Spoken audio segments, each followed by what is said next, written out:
Au milieu des années 90, Luc Besson se lance dans un projet ambitieux. Réaliser un film d'envergure hollywoodienne en Europe.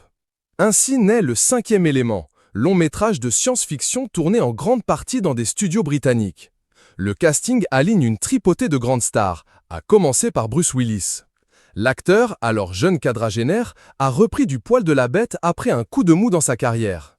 En mai 1997, une partie de l'équipe du film foule le tapis rouge du Festival de Cannes, où l'on présente en avant-première le blockbuster à 75 millions d'euros. Malgré des critiques mitigées, Le Cinquième élément rencontre un franc succès à travers le monde et s'impose d'emblée comme un classique de la science-fiction. Qu'il semble loin le temps où Bruce Willis sauvait la planète des forces du mal. L'acteur a pris une retraite anticipée après avoir été diagnostiqué d'une dégénérescence frontotemporale au début des années 2020. On peine désormais à revoir, non sans une certaine émotion, des images de la star au sommet de sa forme. Lors d'un récent passage dans C'est à vous, Luc Besson a ainsi été surpris en train de ravaler ses larmes in extremis face à un court reportage tourné au Festival de Cannes lors de la présentation du Cinquième élément.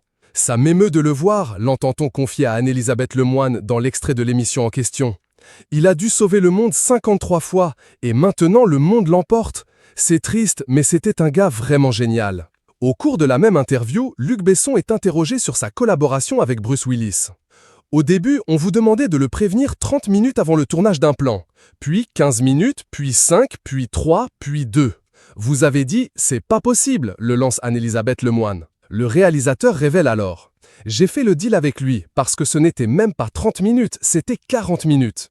J'ai dit aux assistants « je fais un plan toutes les 7 minutes, donc comment vous voulez que je le prévienne ?» J'ai été le voir.